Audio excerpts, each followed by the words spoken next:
Good evening. My name is Eugene Peterson, and I'm the chair of the Anne Arundel County Human Relations Commission. Recording in progress.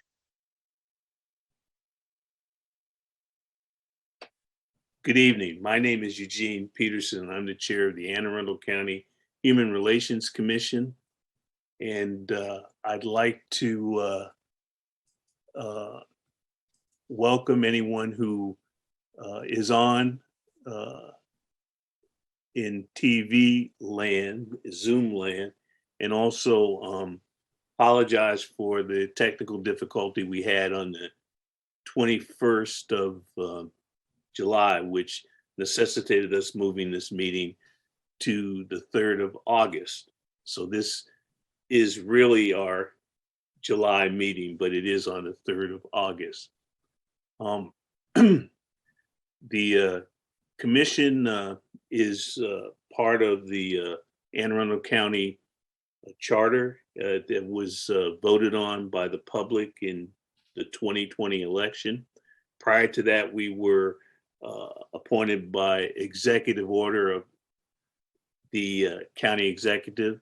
So we're a full-fledged commission now that doesn't need to be appointed by county executive or county council. The county executive and county council, I believe it was in 2019, I believe, gave us statutory responsibility for investigating alleged housing discrimination complaints. And that's our statutory responsibility. We have a greater responsibility to address what we perceive and the public, general public perceives may be acts that would encourage discrimination and acts that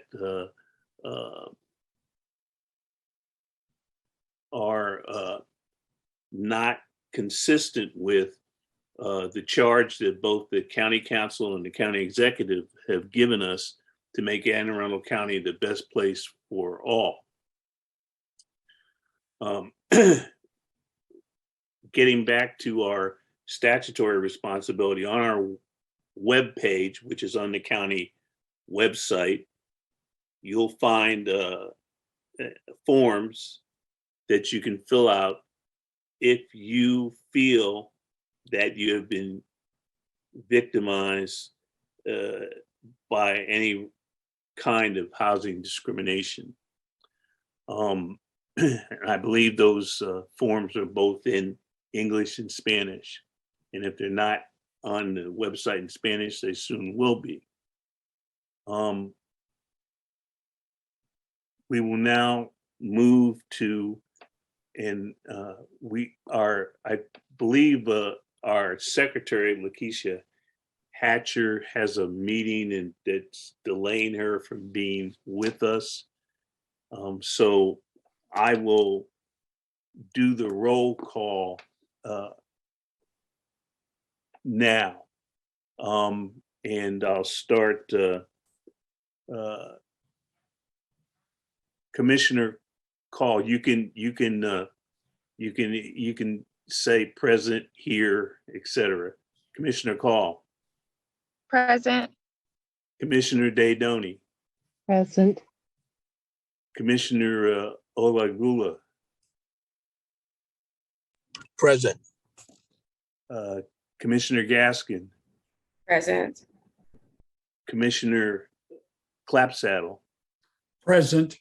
And Commissioner Peterson is present also. Did you call Commissioner Karpowicz? Pardon? I think you might have missed Commissioner Karpowicz. Oh, I don't have her on the screen. I'll have to adjust my screen. Commissioner Karpowicz? Present. Sorry, I apologize. No worries. I'm just coming in for my commute, so I'm going to show my camera in a minute. Oh, okay. Thanks. Thank you. So that gives us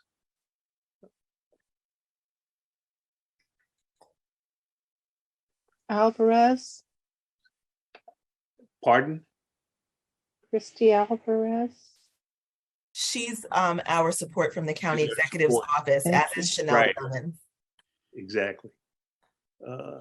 So I believe we have a quorum.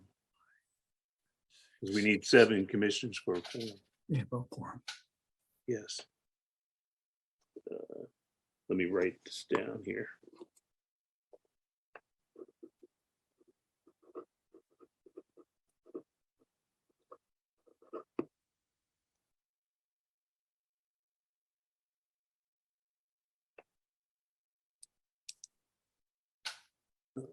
Okay. So,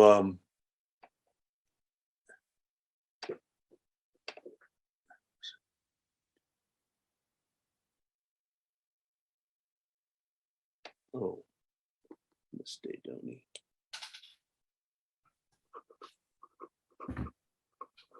Okay.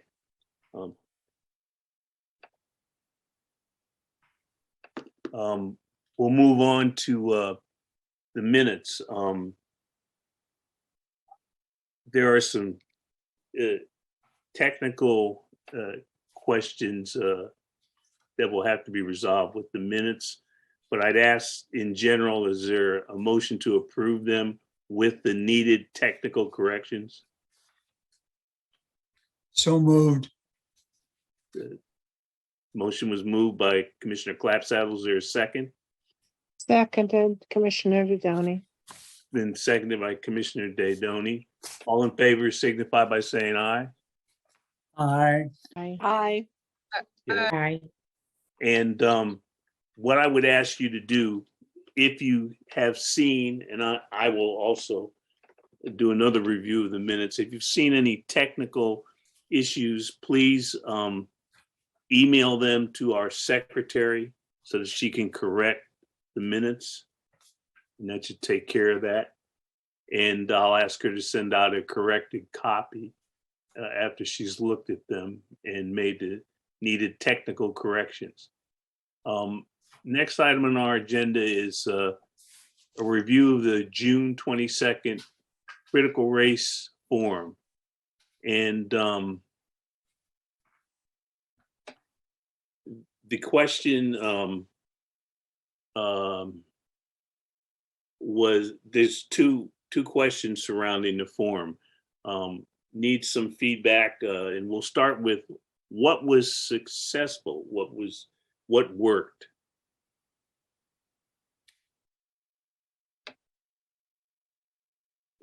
Commissioner Clapsaddle? Yes, commissioners, I thought that our event, for our first event of this commission, was quite successful. We had a robust crowd.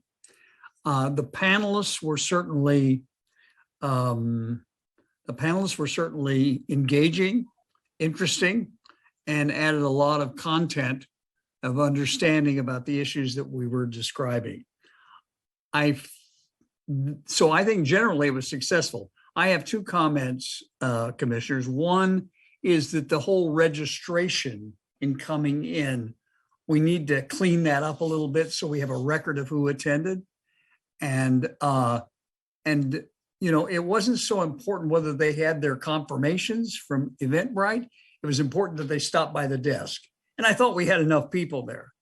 The thing that I thought didn't work as well was how we handled the questions and answers. Gene, I like the idea of having the written questions, but I think we should also have opened up the floor briefly and let people ask questions from the floor. We can control that, because I heard comments from several of the attendees that they were disappointed that they could not address their concerns. Yeah. I would just say one of the concerns that we had going into the meeting was we wanted to be informative. And one of the reasons that I think we went to written questions was to get away from people making statements and then having to cut them off in the middle of their statements. That would have, I think, engendered a lot of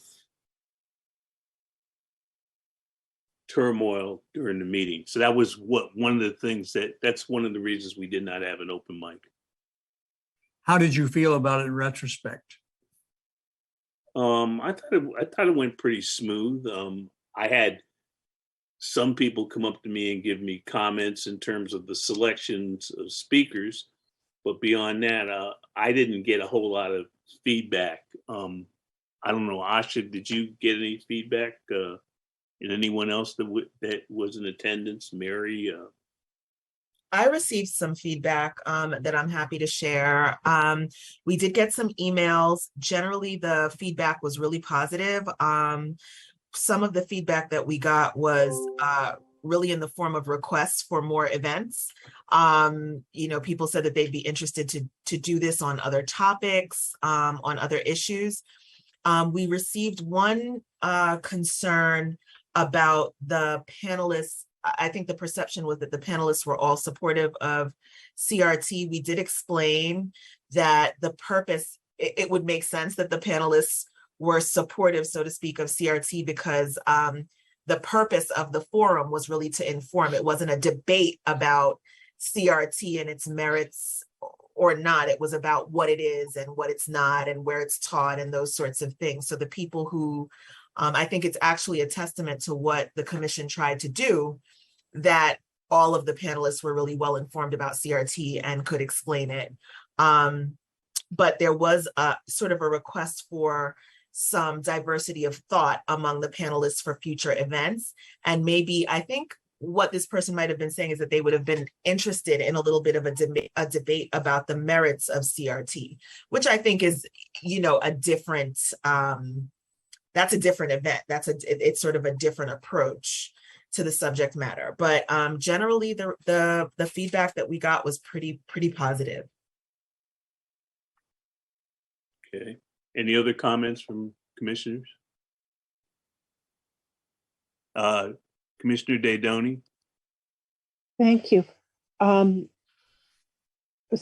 friends who were unable to attend tried listening in on the Anne Arundel County TV broadcast. I guess it was on YouTube, and it's Yes. available still.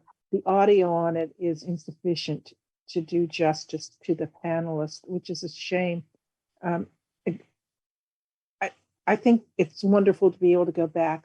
For me, I was hearing perspectives on CRT that I hadn't heard before from the social sciences perspective. For example, I hadn't heard that before, so I very much wished I could listen to it again, and the audio prevents that. I don't know if it's possible to get the audio amplified in retrospect because we still have it, and if it is possible, I request that we do that. Okay. We'll see if we can get that done through Arundel TV. And Asha, can you get in touch with them and see if there's anything that can be done?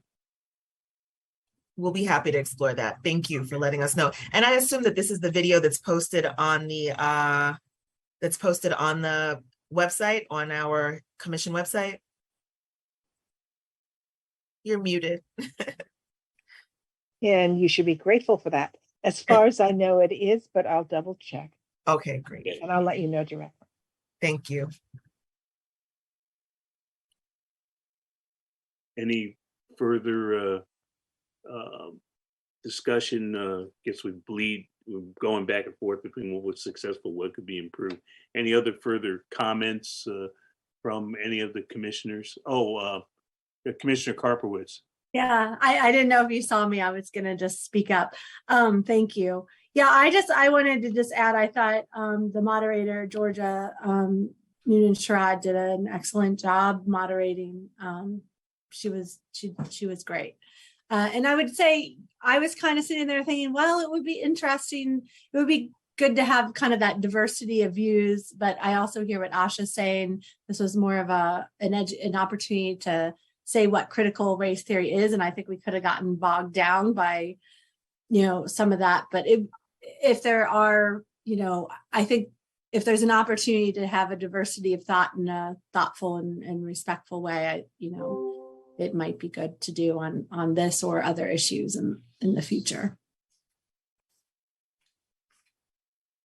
Okay, so I think I'm hearing that maybe a little bit more of the pro and con debate like format might be useful.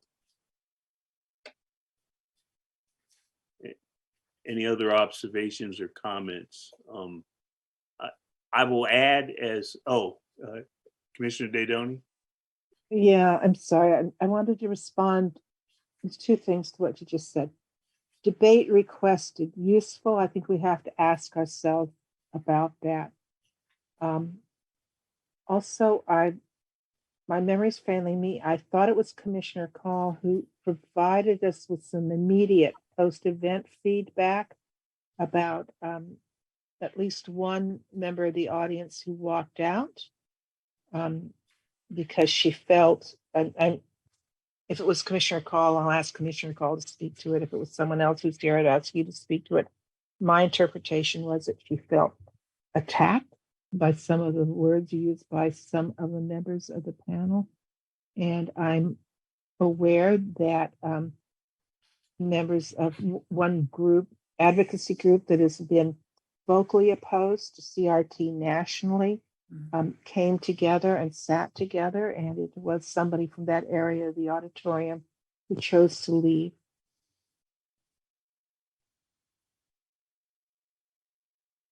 Okay, was that your observation, Commissioner Call, or was it someone else? Okay. I'm sorry, I'm just now walking in the house if you're referring to me, but I was not in attendance at the event. Okay, so I think it might have been Commissioner Hatcher that made the comment. That would be my guess. We do just to interject briefly, I'm sorry, Chanel did send out a survey for us. Yes. Of the attendees. And just to give you the general feedback, the results. So it looks like 15 people submitted the survey. 42 people started it. 15 finished it, I guess. Of those, the question was, how satisfied were you with the forum? 33% said strongly satisfied, which was number 5. So it was a scale of 1 to 5, from dissatisfied to satisfied. So 33% were at number 5, highly satisfied. 40% were at number 4. 13% were in the middle at number 3. 13% were at number 2, which was slightly dissatisfied, and nobody was strongly dissatisfied. The next question was, did the critical race theory forum meet your expectations? 33% said strongly satisfied. 33% said number 4, slightly also satisfied. 13% said we're in the middle. 20% were slightly dissatisfied, and 0% were strongly dissatisfied. The next question was, how likely would you be to attend our events in the future? 46% said very likely. 40% said likely. 13% were in the middle. No one was slightly unlikely or unlikely. How satisfied, I'm sorry? No, go ahead. How satisfied were you with this venue, space, and location? 100% unanimous, strongly satisfied. How satisfied were you with the agenda? 40% were strongly satisfied, 40% were satisfied. No one was in the middle. 13% were slightly dissatisfied, 6% were strongly dissatisfied. And then there were some open questions. What would you suggest changing? One person says cap it at 2 hours. One person says Moms for Liberty shouldn't be allowed to record. One person said there should be slides with definitions. There was a question about people's favorite experiences or moments. The panelists' credentials and student comments. All of the speakers were excellent. The student member of the board. So Boomy got rave reviews. And what topics might you be interested in for future forums? Invite students to speak on learning the truth. A forum on poverty in the midst of plenty report and separation of church and state were the top answers. And then there were some more that we can get and share. Great. Gene, Yes, Commissioner Clapp. do you think we should have had a program which simply gave the panelists bios in it so we wouldn't have had to take up a lot of time with that people could read in advance?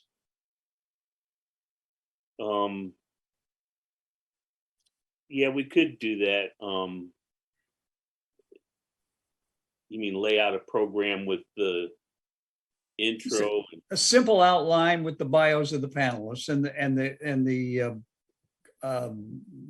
what do you call the woman who did the coordinating?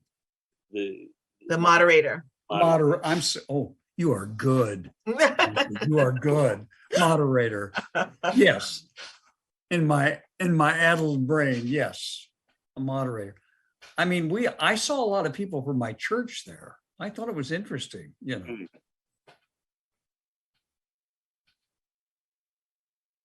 Yeah, it was a pretty diverse group, I do believe.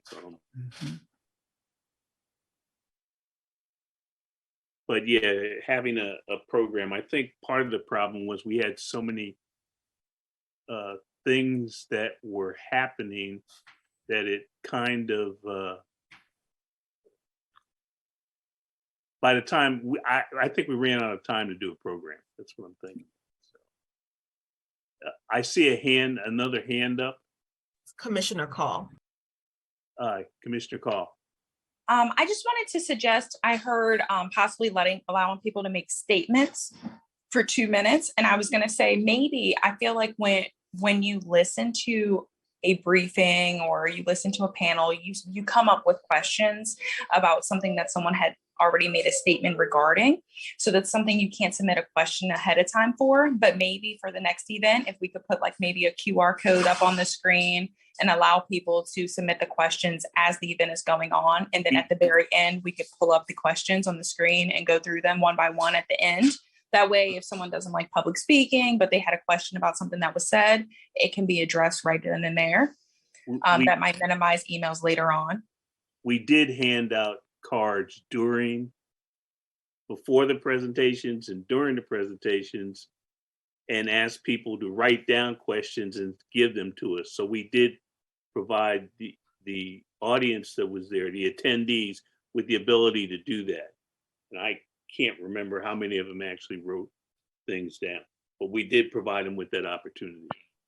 Okay. We were hoping to use an app also, Commissioner Call, but I think, again, we sort of ran out of time in the exploration of doing that. Okay, thank you. I know I type much faster than I write, so I was like, it might be a little bit more efficient. Point well taken. Any further comment, suggestions? This has been very valuable, and I would add this, so I don't have to add an item to the agenda, that I've been approached by the Annapolis Human Relations Commission, who would like to partner with us on future events. So one of the things that I'm going to do is to get a hold of Commissioner Hatcher and also Commissioner Edwards, and also Commissioner Farinas, who all live in that area, and see if one or two of them would like, one or more of them would like to join Commissioner Hatcher, and so I can give names to the Annapolis Human Relations Commission and start the ball rolling and considering other events that we would jointly do. So I wanted to let you know that was a byproduct of the forum.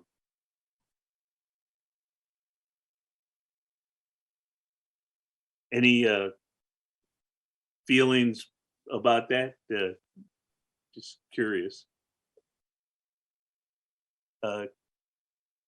Commissioner Karpowicz?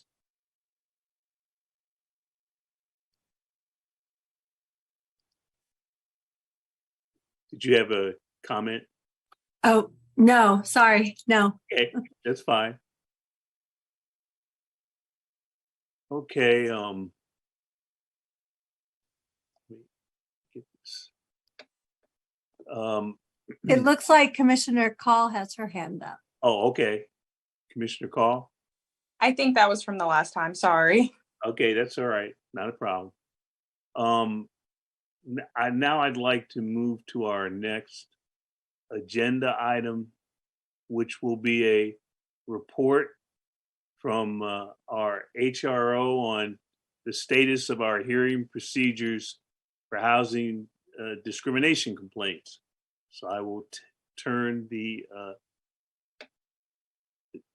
Thank you so meeting much. over to Asha.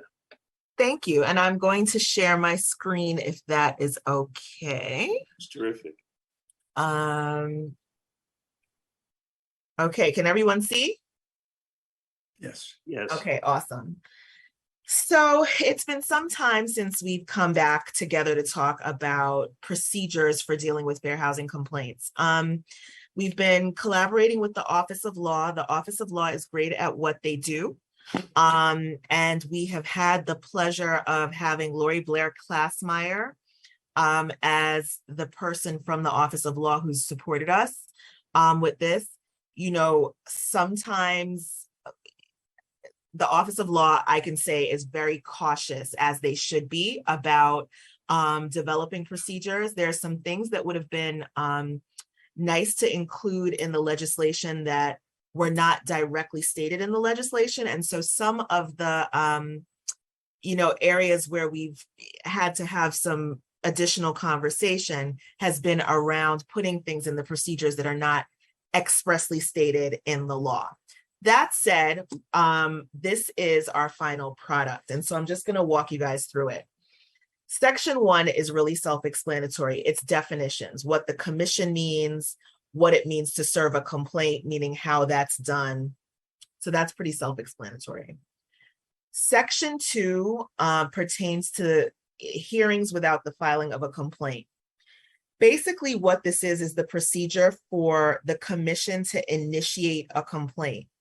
This is not uncommon in the fair housing enforcement arena. It means that if an individual even if someone doesn't come to the commission with a specific complaint about a specific housing provider or a lender or whatever it is, the commission has the authority to initiate an investigation and conduct a hearing if it has information about potential fair housing violation. And so that is important for you to know. I can provide additional guidance about that, but that's basically what Section 2 is addressing. It's a commission-initiated action. Section 3 basically outlines what a complaint is, right? What does a complaint from the public look like? So you'll see that number 1 tells you what needs to be in a complaint. Number 2 tells you when a complaint can be filed. So the statute of limitations really is in number 2. And then I basically have included an informal resolution procedure. So basically what this says is that if I review the allegations and determine in my discretion that an informal resolution is appropriate, we have the authority to invite the parties to informally resolve a complaint. That, I can tell you when that would come up. It's often if you think that one party maybe doesn't know the law, and that if they knew, they would do what it is that they're being asked to do. You might say, we'd like to invite you to informally resolve this. Here's the situation. You give them an explanation of what the complaint is, and then you allow for this process. And so that's before you would serve a formal complaint. And administratively, it's very helpful to be able to do that, because what you don't want to do is you don't want to go through the entire formal complaint process with the legal service and all of that if it's something that you know can be resolved pretty easily and quickly. So if the parties don't reach an informal resolution after getting an invitation to informally resolve something, then we'll file the formal complaint. No harm, no foul, right? It's a delay of about 2 weeks. Okay, so section 4 provides guidance about the initial review of the complaint. So this is basically what happens when we get the complaint into my office. In sum and substance, it provides the grounds for dismissal of a complaint. So if we get a complaint and it's non-jurisdictional, meaning that the actions didn't happen in Anne Arundel County, or it's not in the right time period, or any of those things, we can dismiss it. It then says if we dismiss a complaint and the complainant feels that we've made a mistake, they have an opportunity to ask for our dismissal to be reconsidered, and it provides the procedures for that. If the complaint is on the up and up, if it looks like we have everything we need, it's jurisdictional, they've stated a claim, then we go ahead and we serve the complaint. And then the person against whom the complaint is filed has an opportunity to file an answer. And so that the mechanism for doing that and the time period is also provided in this section. It provides that, this section provides that a complainant can amend a complaint. So if something else happens and they need to amend the complaint to include additional allegations, the procedure for doing that is set forth here. A complainant can withdraw or settle the complaint at any time, and the parties to the complaint can be represented by attorneys, okay? So that's what section 4 is telling us. Section 5 pertains to investigation of the complaint. So the last thing that you would want is for someone to make a complaint and for it to go directly to hearing without any fact finding. And so what section 5 does is it allows for some fact finding, making sure that we have the parties are appropriately named, making sure that the thing that the complainant says happened, that the right people are involved in the complaint, figuring out what occurred. Was there an error? Do the documents support what the complainant says happened? Do the documents support what the respondent says happened? And you want to do all of that before you get to any sort of hearing, so that you're not wasting anyone's time, right? It's so that we're not wasting the commissioner's time, the respondent's time, or the complainant's time. So the mechanisms for investigating a complaint are laid out in section 5. Basically, I would be the person investigating the complaint unless, due to workload, we referred that investigation to someone else. And I'm going to explain a little bit more about that shortly. But once that's complete, I would prepare an investigative report, and that report would come to the commission. And the report would basically say, we have probable cause to believe that discrimination occurred, or there's no probable cause to believe that discrimination occurred. If there's probable cause, clearly the next step is to offer the opportunity for a pre-hearing resolution or to go to hearing. So if we believe that there's been discrimination, there's 2 options. The first is a pre-hearing resolution, which is covered in section 6. And that's basically, how do we settle the complaint? Okay, if we don't want to go to hearing, we offer the complainant and the respondent the opportunity to settle it. If they choose not to settle it, then it goes to hearing. And the procedures for the hearing are set forth in section 7. This tells us what the schedule is, what types of things we have to have for the hearing, whether the parties can subpoena records and who pays for the records being provided. All of that is laid out in this section. And it's quite detailed. It talks about the burden of proof. The burden of proof is on the complainant. right? Which is very standard. And the burden of persuasion is preponderance of the evidence, right? So it has to be 51% or more likely that discrimination occurred. And I'm going to talk to you a little bit about how the commission will be prepared to conduct hearing. And then finally, there's a decision and an order. After the hearing is complete, the commission makes a decision, they issue a decision and an order, and then it's served on the parties, okay? So that everyone's aware of the decision. Finally, a party may appeal the decision, and the basis and procedures for appeal are addressed in section 9. So this is basically an overview of the procedures without getting too bogged down. I think that there are some things that it's important for you to know. The first, and bear with me just a second, is that I've been working on an enforcement program. And so it's one thing to have procedures for a complaint, but you know, what the commission is charged with is basically implementation of the fair housing law, the local fair housing law. And so there are some other components that are not complaint driven, but I want to make sure that you're aware that in terms of the hearing process, you know, commissioners are going to be responsible for doing that. And I've collaborated with the Office of Law. They will be able to provide appropriate training and support so that the panel that is going to do hearings is aware of what that should look like, what a decision should look like, how to hear evidence, how to weigh evidence, all of those things. And so we do have some support for that. They confirmed that they would be able to do that. And Lori Blair Klassmeyer, the person who has been working on these procedures, would probably be the person to develop some of that training for us. So that's one thing that I think you should know. The second thing that I wanted to tell you, bear with me just a second, because I know I told you I was going to come back to it, and now I've forgotten what it was.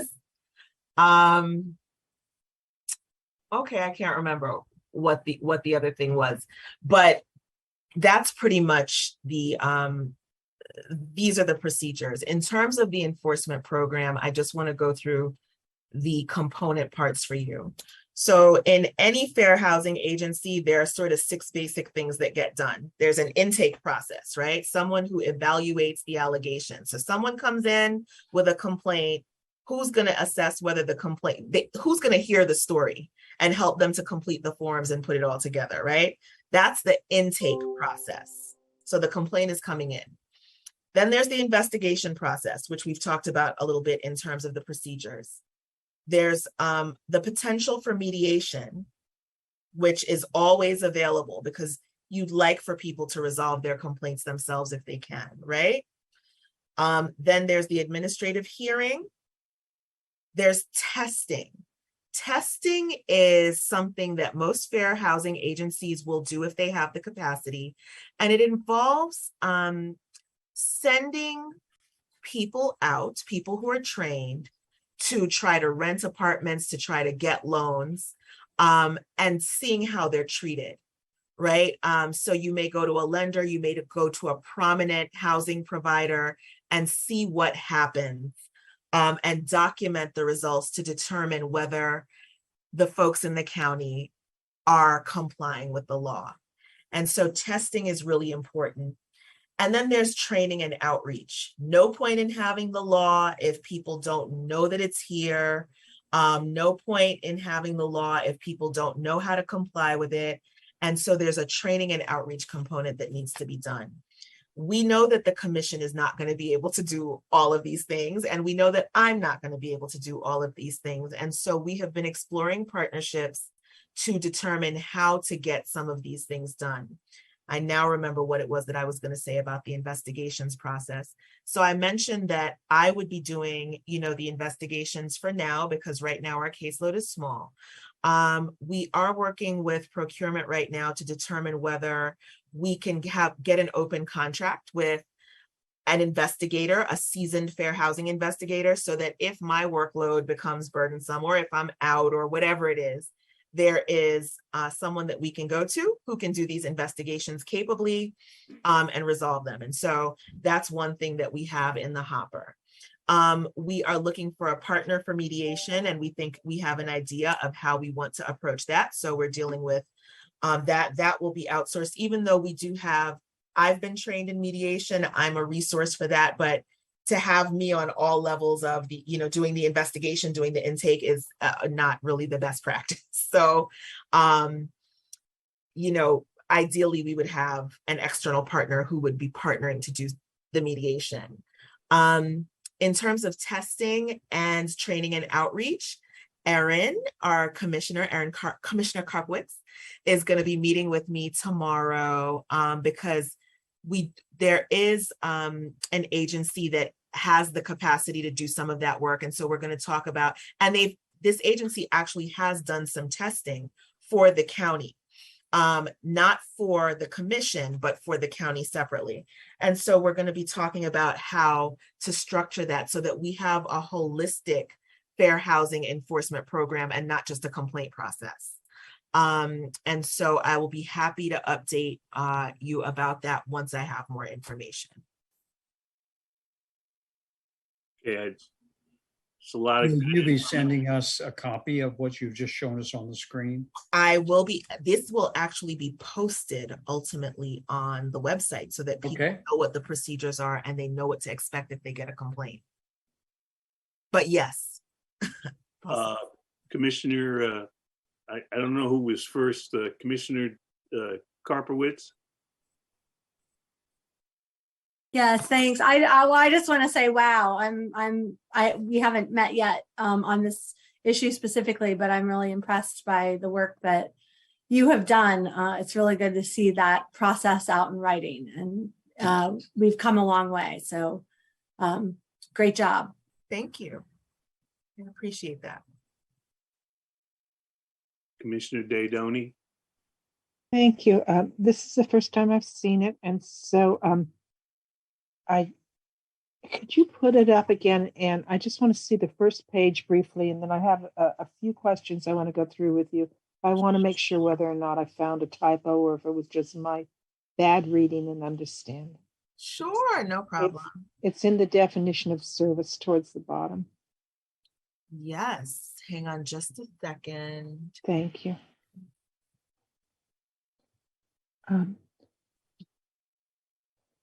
Point 2, paren 2, upon agreement of all parties, any communications and documents required to be serviced. Perhaps that should be served.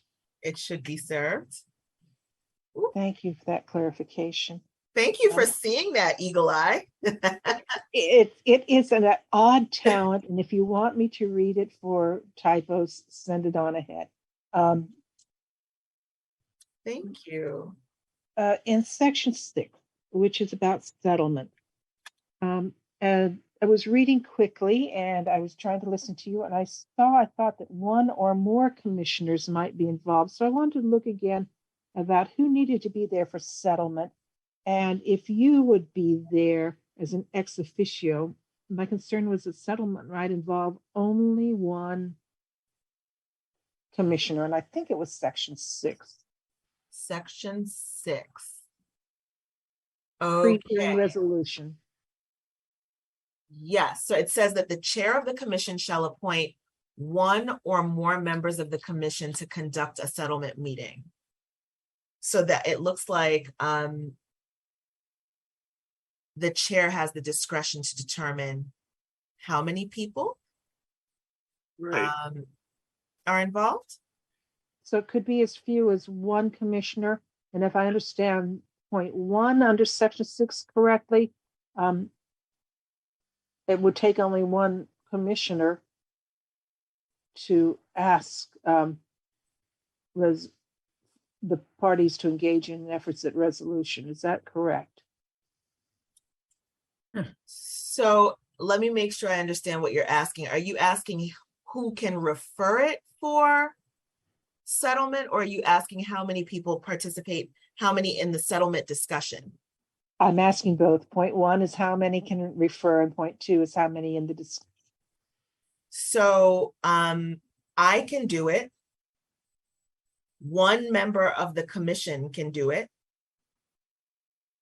any member? So I think that there are some details that we would want to work out about who's handling fair housing. And I think that that might be a nice segue into later our subcommittee discussion.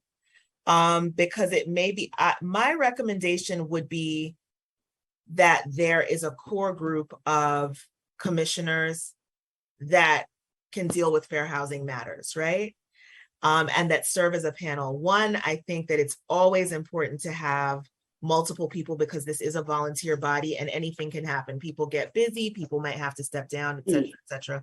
You don't want it to be one person, who knows? But in addition to that, I think with a lay group of commissioners performing an adjudicative function, I think sometimes more opinions are a little bit better, right? Like instead of it being like one person's sole burden, to figure it out, 3 people is nice. I think that was my concern. I know that was my concern as I was listening to section 6. With respect to section 7, I didn't pick up the number present. For so the hearing? Conducting the hearing, and I assume making the decision. So it's at least 3 people who serve. The hearing is done as a hearing panel. And it's at least 3 commissioners who were not in a pre-hearing meeting. So meaning if there was an attempt at pre-hearing resolution, because that could be construed as sort of like a settlement discussion, you don't want them presiding over the hearing, right? So it's at least 3 that make up the panel for the hearing. Do we need any guidance in this document about how decision making is weighed by the panel? Unanimous, majority? So that's an interesting question. And let me take that back to Lori because she might have an opinion. I know that she used some of the other hearing procedures, administrative hearing procedures to formulate this. And so there may be an easy answer to that. So I will ask. On both the potential resolution hearing and, if that doesn't happen, going to a regular hearing, are you present as an ex officio contributor to the discussion? So did you say during the hearing?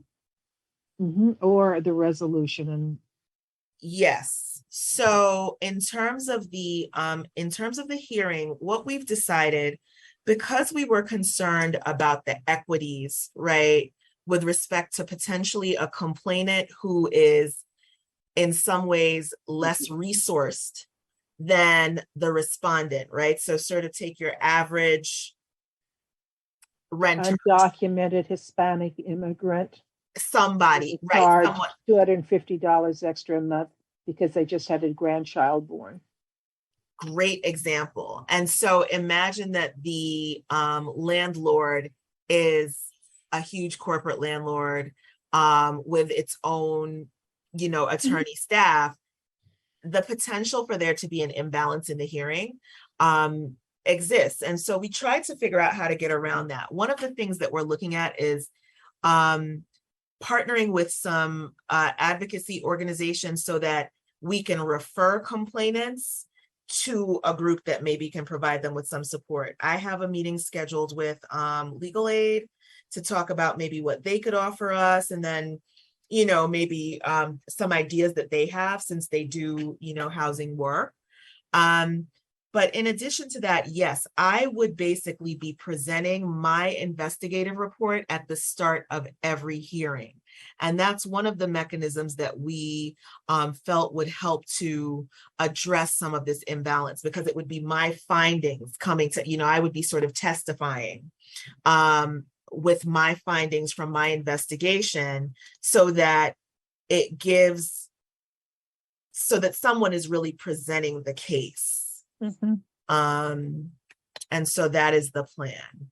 I am requesting that you consider, and when I say you, I mean the group of people who put this together, codifying that in here, because it will be an exception to somebody who is in pre-hearing meetings also being in the actual hearing, and clarifying that you're ex officio. So it's actually number 7, and I've just sort of highlighted it on the screen so you can see it. Thank you. And this does That's not the purpose preclude of that you from being- section. And you can be in an attempted resolution meeting or settlement meeting, resolution meeting as well, right? Yes. So, I would be basically doing the initial pre-complaint resolution, like I would be conducting that conversation. Whether I should be, if we're talking about a mediation, I'd rather not be there actually. I'd rather that, an advocacy group support the complainant. And if the respondent wants to be represented by counsel, they can. Is the Office of Law to be present in any of these meetings or hearings? We have not talked about the extent of their participation, because there are some potential conflicts, right? Because the Office of Law really can't be seen as supporting one side or another. And so, the question of how they can be involved is still up in the air for me personally. I know that one of the things that we do want to make sure is that they are providing the training so that when it's time to conduct the hearing, the commissioners know what to do and what's expected and what best practices are. I don't see why maybe they couldn't sit in to provide procedural guidance, but I don't know that they would be able to do much more than that. They couldn't help with the decision making. I'm really happy to hear that you're thinking about that and considering. I would request that if that is where the decision ends, that they would be available for procedural guidance, either in the hearing or in an adjacent room, that be written in. Then I'm wondering about timelines. So we have very specific timelines throughout. And it's not always clear to me what starts the clock on any timeline. Documented receipt of a certified letter with a signature, for example, or an email receipt, even if it's generated by an automated system. But the absence of clarity around what starts the clock on each of the timed intervals is something I noticed. So some of them are actually really specific. So you'll see, for example, the investigative report shall be submitted to the commission within 60 days after an answer is filed by the respondent. So is your question what constitutes filing? Yeah. That would be the trigger. I think that's a discussion that we can have offline. I'm happy to talk to you a little bit about that. But if that's clearly defined, that's great. Those were the sorts of things that were coming to my mind. Is there any provision for multiple complainants against a single respondent, or multiple respondents to a single complaint? Any end-to-end multiple? So I think multiple complainants is typically problematic unless they're associated, right? So if you're talking about people within the same household, or let's say that roommates go to rent an apartment, right? Like two people who are proposing to be roommates, and then something happens. Could they both be complainants? I would say arguably yes, because there's a common nucleus of facts, right? But if you're getting into situations where multiple people have the same sort of complaint, but not stemming from the same issues. If you're thinking sort of like a class action type situation, that's a no. Every complainant would be treated separately because their facts are all different. Even if it's discrimination, all of the underlying situations have to be treated case by case. In terms of multiple respondents, yes, it is possible to have multiple respondents. So if the realtor acted in cahoots with the landlord to do something, they could both be named as respondents in a case. Thank you for the clarification on all of that. Sure. Very much appreciated. And again, it clearly represents a great deal of work and thought, professional insight and sensitivity to the issues, and I appreciate it. Thank you.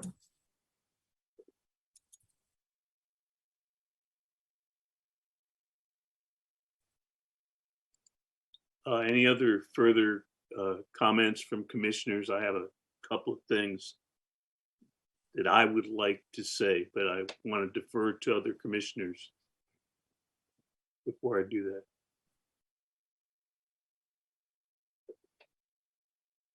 I don't see any hands. Haven't heard anybody. Okay. Asha, one of the things this seems to point to me is that we need staff. We need to build an infrastructure for this commission. I mean, it's nice to go out, and I think it makes sense to do these partnerships, but and to seek partners and to have a contract to get an investigator. But it would be helpful, I think, to me, because I've already started a discussion with one of the county council members who will probably get reelected. And I want to get back to the council person's office and say, well, I had requested maybe that they talk to, not maybe I had requested they talk to the county executive about funding for the commission. But what I think would help would be if you could just not give me a full-blown description, but maybe titles and some idea of who we would need besides an executive director, besides an executive director's assistant, besides an investigator, to really be fully prepared to do the kind of stuff we should be doing. I actually have created that. I have created that document, Mr. Peterson. So yeah, as we've been evaluating how to stand this up, that's one of the things we sort of looked at, like what would an ideal enforcement agency look like in terms of staffing. Of course, it changes, based on the volume of complaints that you receive, right? So do you have one investigator? Do you have two investigators? That kind of thing varies. But in terms of just positions that would exist, I do have a document that outlines what types of positions would exist for each of these enforcement areas, and then how we're going to do it in the meantime. Well, can you share that with the commission? Sure. Any other further comments, suggestions? Very useful and productive presentation, HRO Smith, and it gets us thinking about what needs to happen to make us a fully operational human relations commission, and not just a commission that waits for complaints to show up and then tries to figure out how to move them around and maybe even have a hearing or two. So I Right. thank you for that. Sure. Thank you. I'd like to move to our next item, which is formation of commission subcommittees. I gave 3 or 4 ideas, and I've already thought that maybe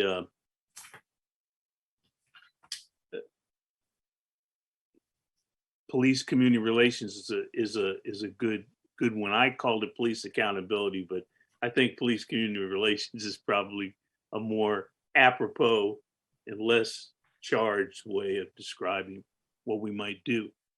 But I was interested in commissioners. I believe we asked for some feedback on this, and if I didn't, I apologize. But of these suggestions for subcommittees, how do commissioners feel about these? And is anybody ready to raise a hand and say, oh boy, I'd love to head the community education subcommittee, or I'd love to be part of the head the conflict resolution, the police community relations, or, or any others that you might care to discuss. Commissioner Daydoni. I very much would like the opportunity to remain with education, Okay, educational issues. great. I would like to be on the educational committee also. Okay, And I would I also would- like to serve on the police accountability. okay, the police community relations. Okay, good. I would like to be on the education committee as well, please. Okay, This is Commissioner Call, and I would like to serve on the police community relations, please. okay.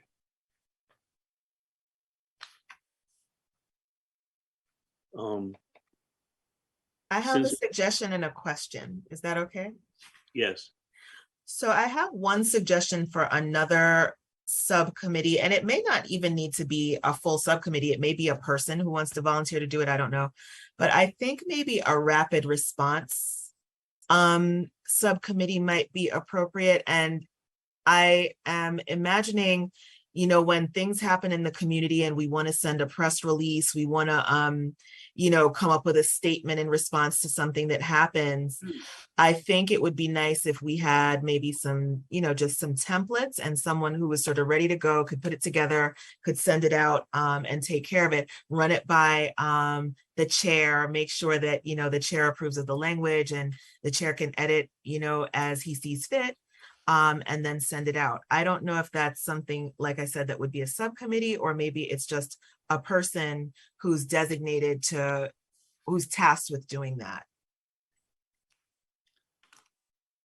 That's a lot of responsibility. Mhm. And it might be nice to have more than one person who's, because I think once the templates are set up, it could be pretty easy. Like, I know my office can help with maybe establishing some templates, but and we do have a media list that we probably could cull Mhm. so that we're hitting the right people. But that's one suggestion that I had. And then my question was about the community education committee. I just want to make sure that I understand, because I think there are two things and I didn't think of them separately. There's like education, ACPS, other schools like student education. And then there's what we did with the CRT forum, right? Which is community education, and maybe having more of those events. And I just wanted to make sure that I understood what community education was supposed to be. Mary, I thought it was to be the ASPCS. That's what I am interested in, the Anne Arundel County Public School System. Yeah, that's my understanding as well. And I note that Jean's minutes to us included the possibility of subcommittee for the library. And I don't know if those need to be separate, but Should be separate. yeah. Thought it was more like the CRT because it says community education. I didn't think it was talking about the school system, although it could be one. It could address both. If you didn't want to have two separate subcommittees, you just want to have a subcommittee that addressed education more broadly. But I thought it was community based. I'm interested in I'm going to suggest that educational equity is a big domain and needs to maintain its focus. So I think an education committee focusing on Anne Arundel County Public Schools, because that's the only official responsibility we could have. I don't know that we could do much with private schools or with the community college. They're operated in the private domain. I suggest that be a separate committee. And then Commissioner Gaskin, you're talking about educational efforts to the community. I think that should be a separate committee. Again, both of those demand so much time and deep awareness. I don't know. I'm finding it difficult to cover both domains simultaneously.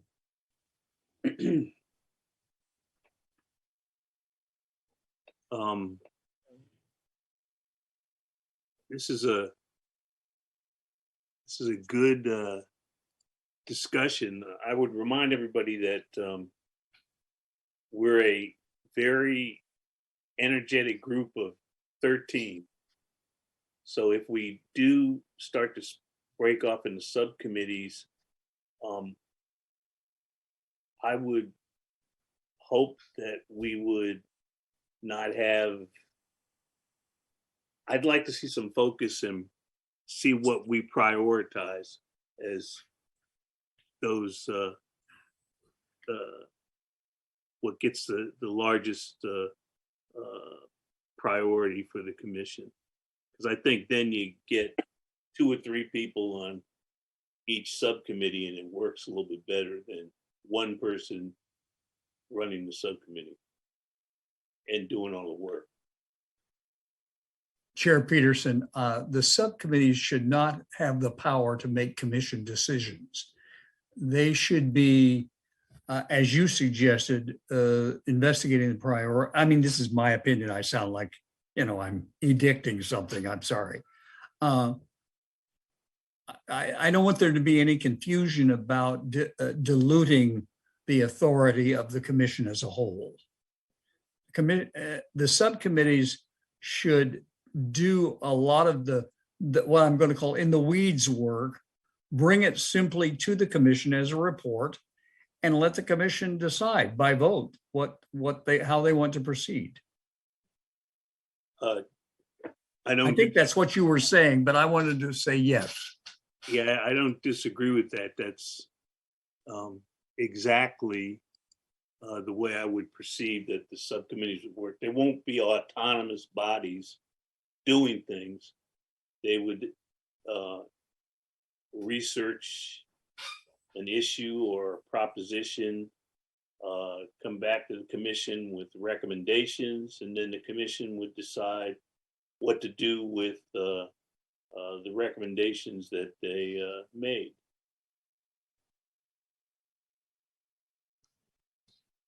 Can I speak? Yeah. I agree with Commissioner Fabsaddle and Commissioner Dedoni. And also the comment you made, Commissioner Peterson, about being a commission of 13 people, and you don't want to get down to having subcommittees of just one person or 2 people trying to do the work. I think that, as you alluded to, that we should prioritize. I think that educational equity, as Commissioner Dedoni framed it, is extremely important, especially considering all that's going on right now.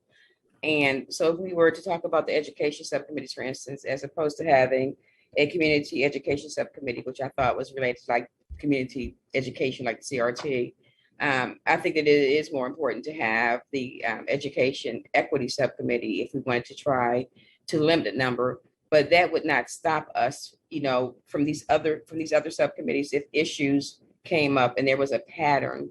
We saw things that were happening, that the commission as a whole would still break off and determine to do some type of community-wide educational forum. So you would be like an ad hoc type of group that would get together to plan that. But if we want to put some targeted focus on or targeted attention on educational equity within the Anne Arundel County school system, I would recommend and suggest that we have that as one of the subcommittees and not necessarily the community education subcommittee. But it would not, it would not preclude us from still doing community-wide forums if we saw a need to do that. Mhm.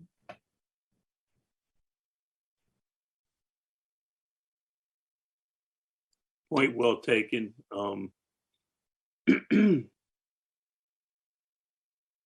I would also say that one of the reasons, for instance, looking at police community relations is we took some positions after the murder of George Floyd and the conviction of Derek Chauvin of things that we wanted to see implemented in the county.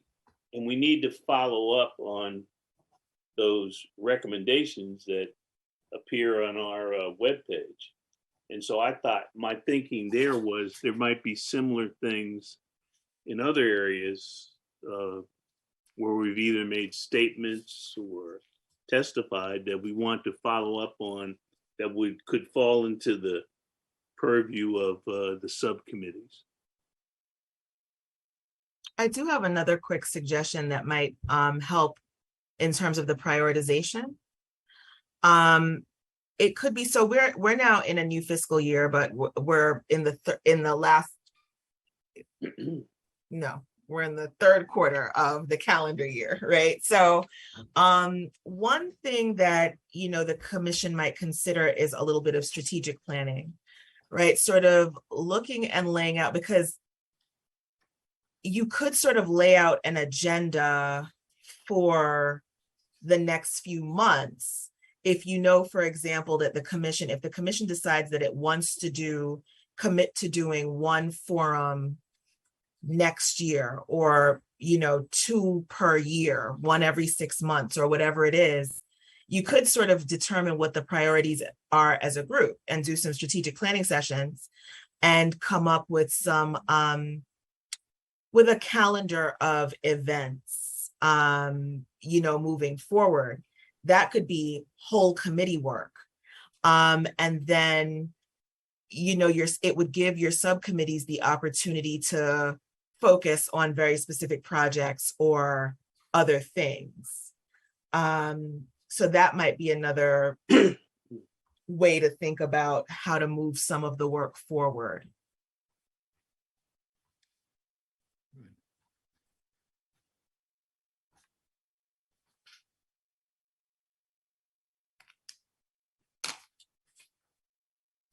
Point well. Oh, sorry. I was just gonna say, I think that's a good idea. Yeah, Strategic planning. I agree. That's what I was going to say.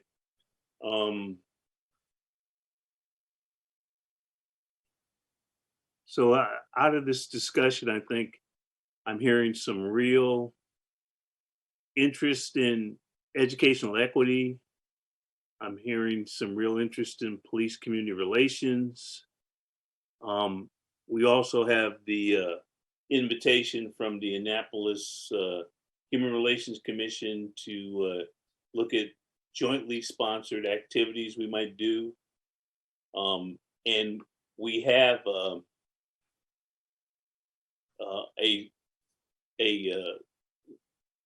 committee that was put together to look at the Chesapeake High School issues, and we have preliminary planning going on for an event in October. And I don't think that's on our agenda tonight, but I think maybe Asha, you might speak to that when you give your report. But the bottom line is, yeah, there are things that we can plan out for from now through, I would say, December.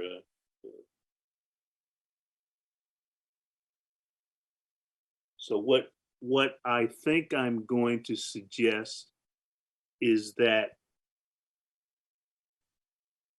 you look at the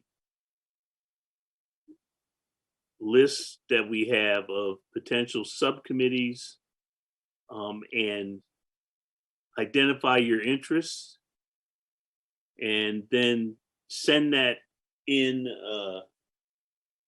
to Asha and myself, so we can see that, and we should be able then to get a handle on those things that would be of greatest interest for a subcommittee. And then I think also if you're interested in doing the kind of planning that Asha was talking about, I'd like you to send me an email and let me know so I can know how many people would be interested in doing that, and then we'll schedule a meeting, probably a Zoom meeting, and discuss where we go from here. Does that sound like a reasonable approach and a way to go forward?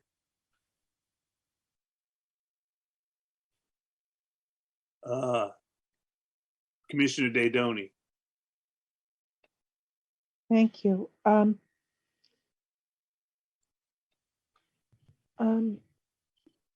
Asha, your recommendation is very stimulating, impactful. And I'm thinking of how people know we exist, but they don't know much about us. And I keep getting questions, other commissioners may as well. Well, what are you guys doing? What have you done? I think there are opportunities for us to do more public education on a standing basis, almost like a state of the county report.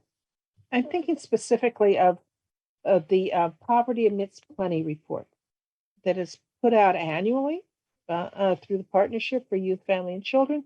Or I've got that sequence wrong, children, youth, and families, and presented in various places. But to have a venue where that is the goal, and they can count on us being there every year to present that information. Educational equity in Anne Arundel County deserves an annual report by a fact, statistically based annual report, because right now multiple groups are going around doing bits and pieces, mostly the Office of Equity and Accelerated Student Achievement from the school system, but to elevate that to county-wide equity health assessment, I think would be a service that this body could provide. And I'm sure there are others that are going to be equally important. We've talked about police relations, and we know that many of the civil rights organizations were very disappointed with the assignments that ended up on the Police Accountability Board, not the individual assignments, but the construction of the Police Accountability Board. That's going to probably remain a hot topic, and we want to hear about it every meeting we have. We want the police report. I can imagine the public would like a synthesized, data-based presentation annually as well. So thank you for calling in me, Chairman Peterson, and thank you. I hate to use everybody else's last name and your first name, Asha. I don't know if I should be calling you. It's okay. You can call me Asha because Smith is real common, and sometimes I won't look up. I hear Smith and I'm like, that's not me. So you can call me Asha. Thank you for introducing this very stimulating talk. Okay. So I'm thinking that again, the suggestions that we have, I need some feedback from commissioners. Commissioner Daydoni's made some suggestions. I asked for some feedback on the subcommittees. We need some feedback on the subcommittees, and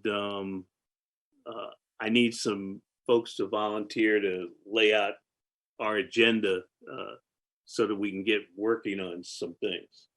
So please feel free again to put your name in the hopper for any of those activities and send that to me or Asha. I also know that the Immigrant Affairs Commission did some strategic planning a few months ago. It might be helpful to collaborate with them a little bit to figure out, how they structured it. I know it took them a few meetings. They used a few of their regular meetings to do some of that planning, and it was done in open meeting setting. But it might be helpful to hear from them sort of a little bit about what they did. I'm happy to make a connection if that would be appropriate with you, Chairman Peterson. Sure. Okay.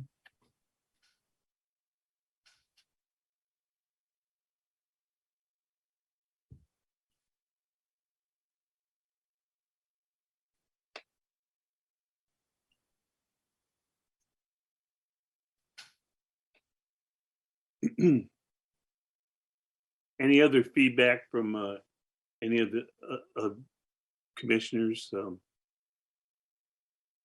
Okay, hearing none, not seeing any hands up. We'll move to Asha's report. Sure. Hi, and I'll keep it brief because I know we've covered a lot of material and there's still a little bit more, but just in terms of some county executive office updates, I want if you guys aren't aware, the county executive has been doing some community summits. They've been really well received. He's been doing them regionally. For the remainder of the month, there are two. There's one on August 10th at Severna Park Middle School. And there is one in Gambrels at the Village Commons Community Center on August 24th. So if you guys want to attend, or if you know folks who live in those areas that would like to attend, please share the information. Parks and Recs is looking for childcare workers. They need assistants, they need aides, they need all kinds of folks. If you go to their website, they're hiring. If you know anyone who's looking for a job that loves kids and has the credentials to work safely with children and to love children, these are some positions that are available. Please share the info. In terms, as we just talked about the PAB, one part of the police accountability process is an administrative charging committee. The committee reviews the findings in police misconduct investigations and determines whether or not to administratively charge the police officer. The county is soliciting applications for that administrative charging committee. If you're interested in serving on the committee, or you know someone who would be interested in serving on the committee, please encourage them to apply. Obviously, we're looking for a diverse pool of applicants. There are a slew of grants. I'm not going to go into detail about what they all are, but there are a slew of grants that are currently available for nonprofits and small businesses. We're accepting, or the organizations are accepting applications for projects that address the environment, women and girls empowerment, small business, and youth. So, if you would like to share that information, we want people to know about these programs and to apply. The information was in the county executive's most recent community engagement and constituent services newsletter. And so if you receive that newsletter from the county, the information is in there, okay? All right. Next up, events. I want to talk about the MCCR Gala, the Maryland Commission on Civil Rights Gala. 20. So that is coming up on August 20th at Maryland Live. And so, as you know, the county pays for one ticket for the chair, and anyone else who wants to go would be going at their own cost. Some of you have expressed an interest in attending, which is awesome. I think some of you have bought tickets. And I did get a request from Commissioner Hatcher that you guys all be able to sit together. I contacted the folks at the commission, and they're happy to facilitate that. So what I need is a final count of everyone who's going and would like to be seated at the same table so that I can get that to them. If you are going, please shoot me an email at your earliest convenience so that I can pass that information along. Okay. I wanted to give you guys a heads up about the Dallas PACE Awards. Last year, we had to do it in a big rush. In September, we're probably going to be starting that process again. So, I was encouraged to make sure that we start early. And now that we know that it's a thing and we're not in the same type of pandemic restriction, we'd like to just remember for our September meeting to begin the process for Dallas PACE Awards. Finally, Chesapeake High School. I guess I'll give a little update on that. As many of you know, some folks in this group have been collaborating with AACPS around a complaint and some issues that have been ongoing at Chesapeake High School and in the immediate community around Chesapeake High School, right? So we've been collaborating about how to support the school system. And one of the ideas that was proposed was a community unity tree lighting. And so we have gotten, I vetted that with the county executive's office and the county executive and my peers there, and everyone is supportive of the idea. The date that we looked at was the date of the first Unity Day that AACPS will be having. The county executive is tied up that day and would not be able to attend in person. That said, if it's felt that that's the best day, we should probably proceed and get someone to appear in his stead, like our amazing Chief of Staff, Kay Baugista Brown, or someone else. And so we have the go-ahead. The small group that's been sort of working on this probably needs to meet again, because what Rex and Parks wants us to do is to solidify a day so that we have it reserved to go to the park and look at the trees. And obviously, the group would need to invite the other organizations with whom we'd be hoping to partner, such as potentially One Pasadena, the Coalition, et cetera, et cetera, et cetera. So that is something that is currently being worked on. I'd like to talk about police reports really quickly.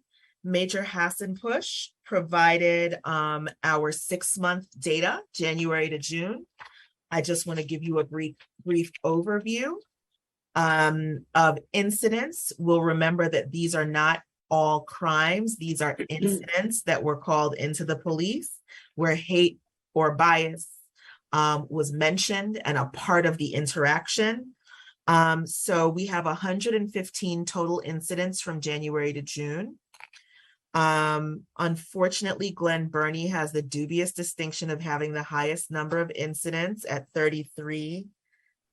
Pasadena comes in a second at 16. Annapolis, 13. So those are sort of our top 3, right? In terms of types of incidents, racial incidents were far and away the largest number. 74 of those incidents were racial in nature. The next highest was ethnic incidents, which 16. Sexual was 11, and anti-Semitic was 5. Religious was, anti-Semitic was 9, and other religious was 5.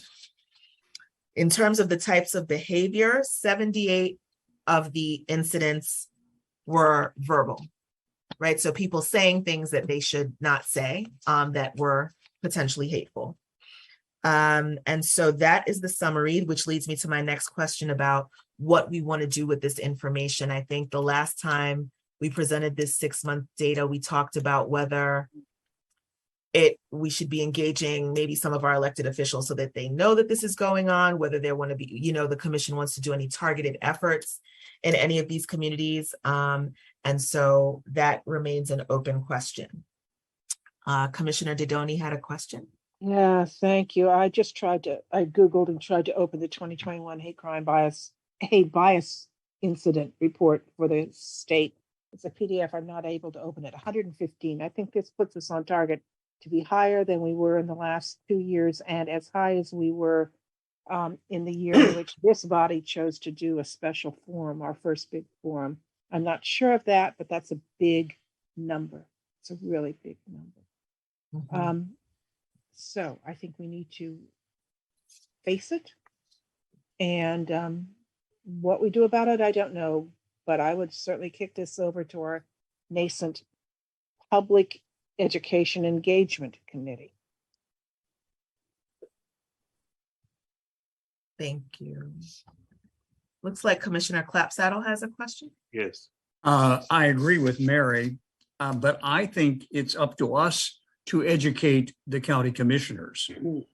I think we need to put their feet to the fire on these things and inform them. That should come not in a difficult way, but I think we have to hold them responsible. They have to be a part of our team when these issues come up. So I am firmly in favor of issuing these of a letter coming from the chairman of our commission detailing this to all of the county I don't know what you call them, the county The council members? council members. That's All right. right, okay. That's right.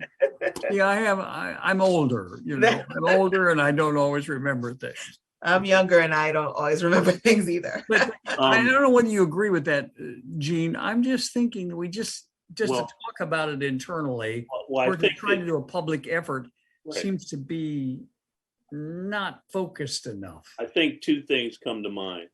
This data is on the police department's website, I believe. So what I would like to ask Asha to do is contact Major Hassenpush and ask him, A, who is this data shared with? B, specifically, is it shared with the county council members? Yeah. And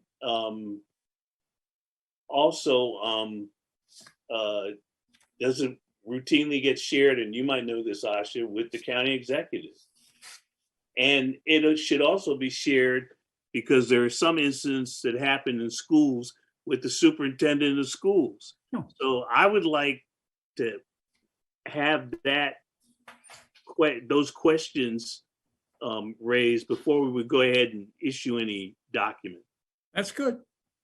So I can answer some of those. Okay. I share the data with the county executive's office. They get, it's supposed to be biweekly, but sometimes depending on my workload, it's more like monthly.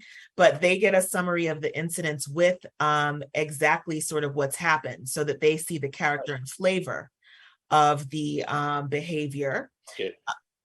They also get sort of emergency alerts for big things that happen, like when something really egregious takes place.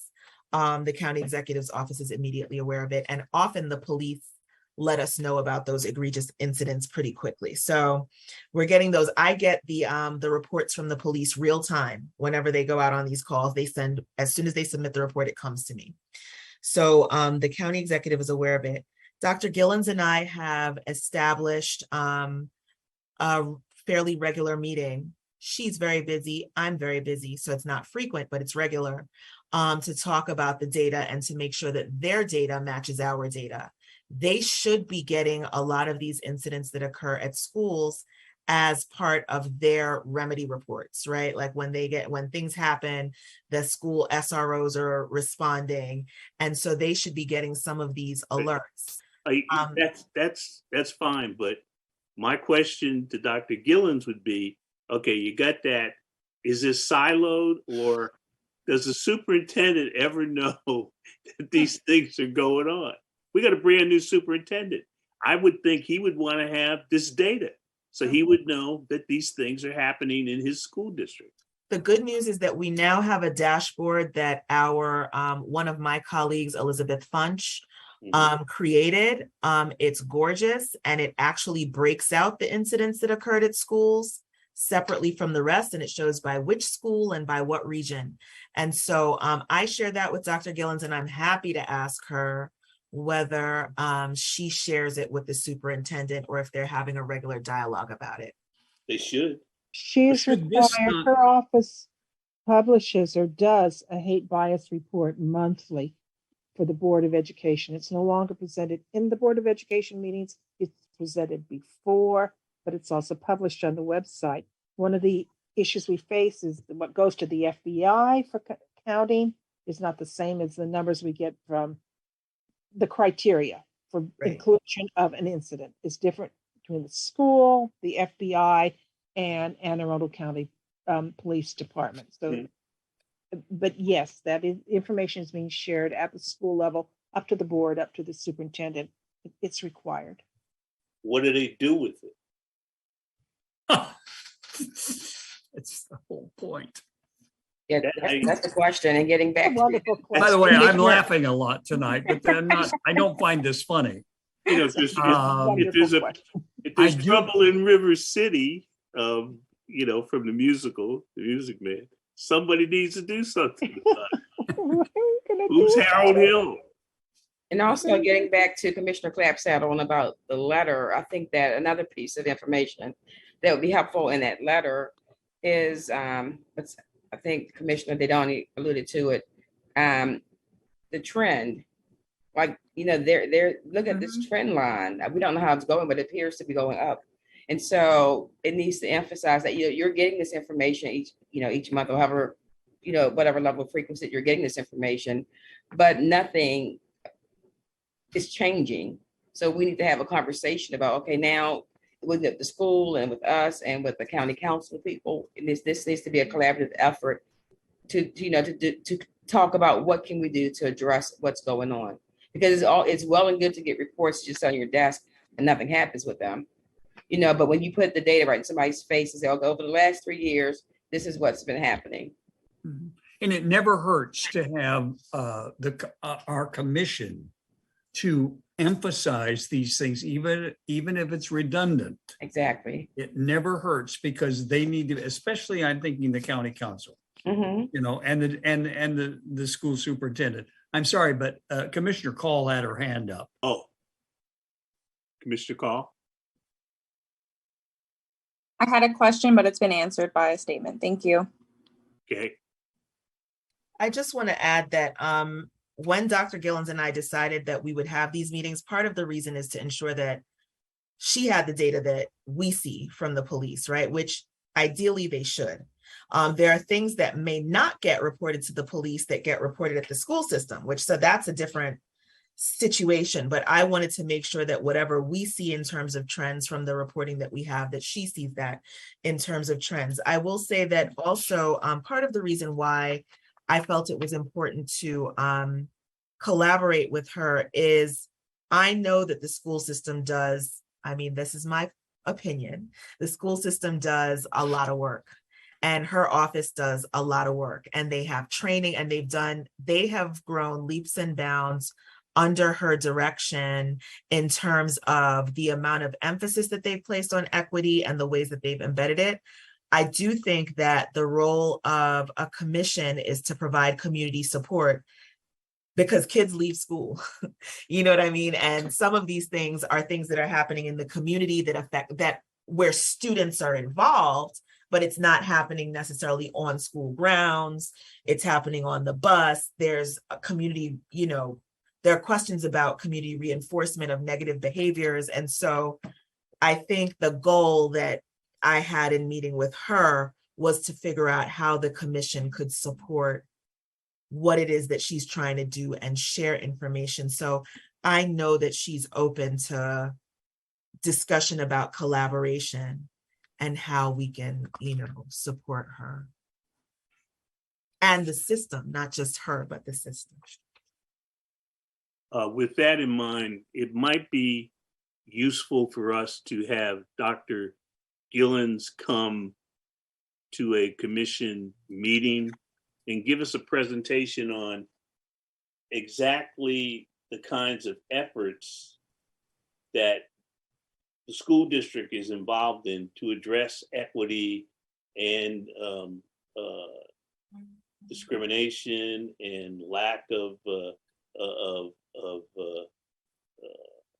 cooperation at the school level, and just how that all fits together. Because if we knew that, then we might have a better idea of what we could do to help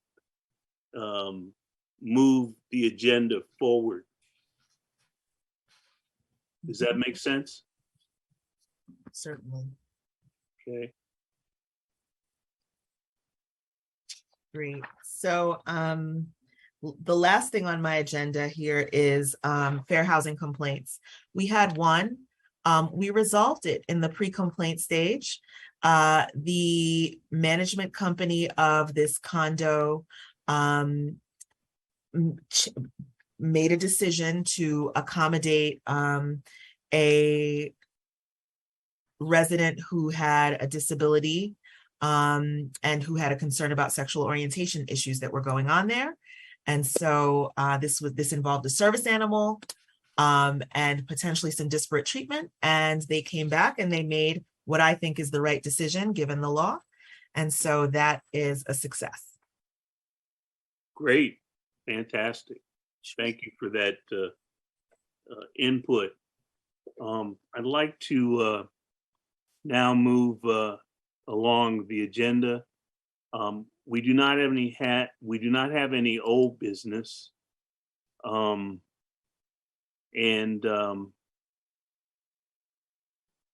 New business, I think there's one item.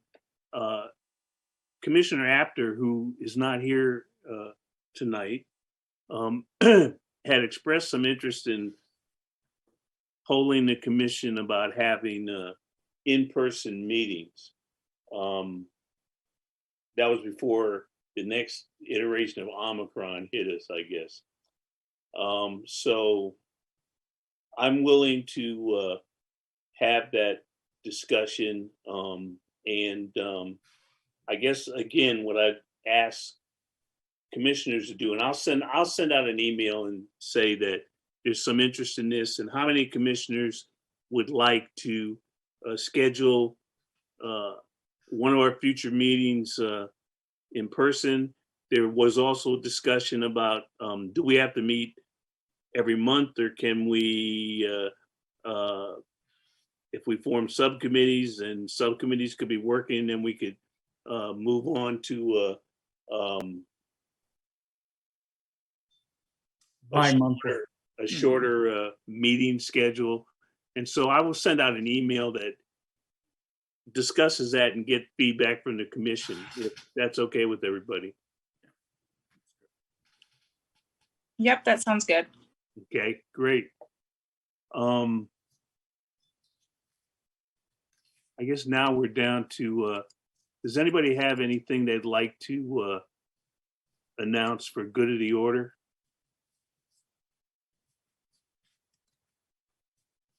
Okay, hearing none. I would just like to ask, and it says August 16th, but it's actually August 18th, I believe, would be our next scheduled meeting. Since we've had such a full meeting tonight, what's the consensus? And again, I'll send out an email, but what's the consensus tonight about not meeting on the 18th, since we would probably have a very short agenda? I need some guidance.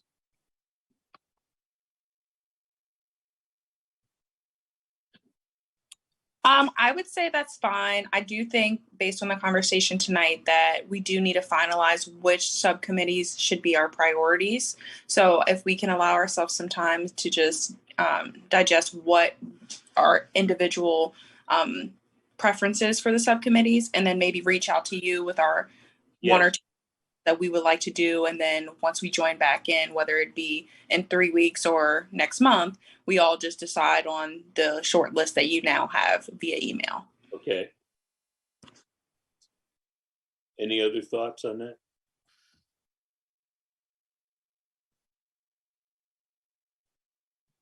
I think you as the chair should make that decision, Mr. Peterson. Oh, okay.